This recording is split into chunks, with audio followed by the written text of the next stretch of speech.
Dunlop for a long time, yeah. Like they take a major load off our backs at the races, and they're just awesome people to work with.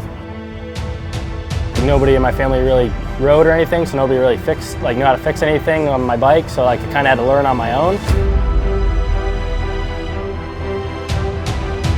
The fire kind of grows inside to always try to better yourself and make yourself better. Every time that he has gone down, he gets right back up. And A2, he was covered in blood, his lip was cut open, his face was all cut up. He got back up, and there's nothing to be upset about that. He's a really cool kid to hang out with, a very humble kid. I like that a lot. I got a lot of respect for him in that aspect, and he's very respectful to me. So I have no issue giving him my 100% because I know he will always give me his 100%.